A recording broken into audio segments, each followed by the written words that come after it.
Welcome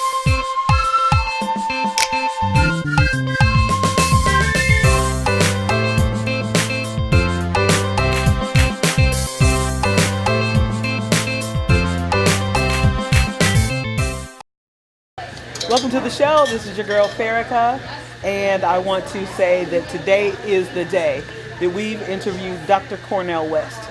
He is an African American scholar, activist, and an all-around good guy.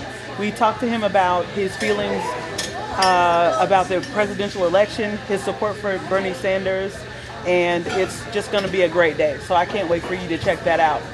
I noticed Dr. Cornel West 2 years ago in the aftermath of the shooting of Michael Brown in Ferguson, Missouri.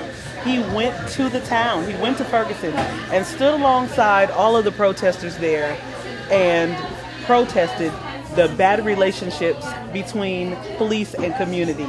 He protested police brutality. He wants those relationships bridged. And I was like totally taken aback by that. And so when I saw him get arrested that day, I said that is definitely a man that we have to keep our eyes on. So today we bring you footage of that interview, and we hope you enjoy it. There's something beautiful about being on fire for justice. Turn us around, turn us around, ain't gonna let nobody turn me around, turn me around, turn us around, ain't gonna let. We're here because we love the young folk, and we're going to bear witness. We want them to know that there's some older generation, brothers and sisters of all colors, who are willing to put their bodies on the line so that justice can roll down like water and righteousness like a mighty stream.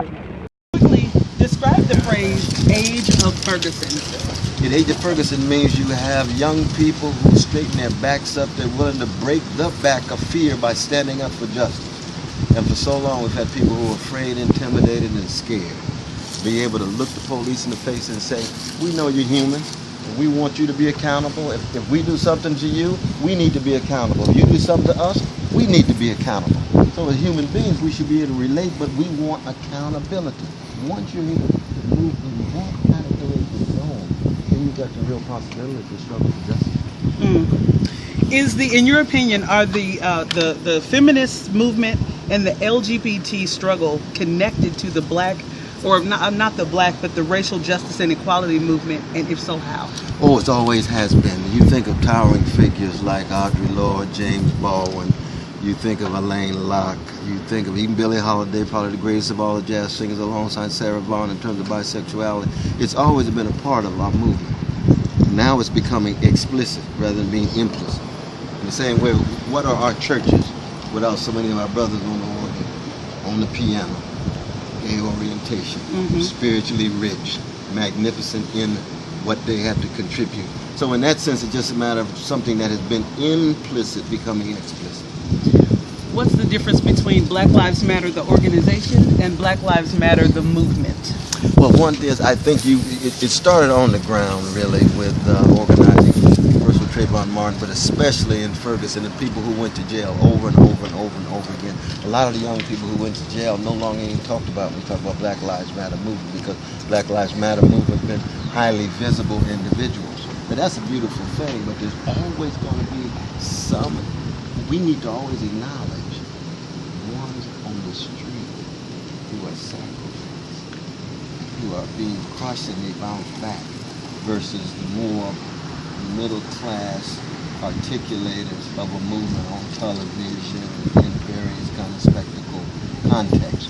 And so that's what I mean by the hashtag on the one hand versus the folk on the street in and out of jail responding to police brutality on the other. I think they need to work together. I'm not against either one, but so you don't think they're working together right now? No, I think there's an escalating tension. I think there's an escalating tension because, of course, the first response of the status quo, if you can't incarcerate and assassinate, you incorporate. So you want to incorporate the spokesperson, give them money, give them position, give them certain visibility. They become more and more distant from what's going on the street. You see. And so I think we have to have folk who are able to move back and forth, back and forth. We need voices on television. There's no doubt about that. But the seductions and the temptations kind of exposure, pain, power. We know how that is. Wow. My last question for you, Dr. West, is Yes. you said tenderness is what love looks like in private and justice is what love looks like in public. Yes. With that in mind, who or what is the hope for America? I think each and every one of us who muster the courage to want to think critically, who want to love others, who want to hope. And you see, tenderness, I would say, is what love feels like in private. Can I get a hug? I Oh, want, right there, I want to feel that. Oh, yes. And see, what we tell our young folks, see, we come from a people. We had a genius who sang, "Try a little tenderness." That's Otis Redding. He didn't say, "Say my name, say my name, say my name." He said, "Try a little tenderness."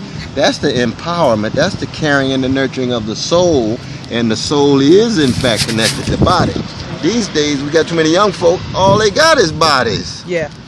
And bodies that stimulate, bodies that titillate. You say, no, you more than a body. You got a beautiful body. You more than a body. You come from people with spirit.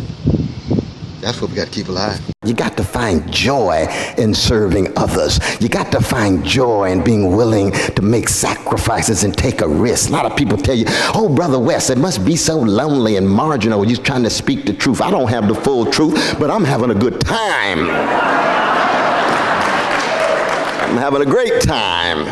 And why? Because I want to be true to what went into me. I am who I am because somebody loved me.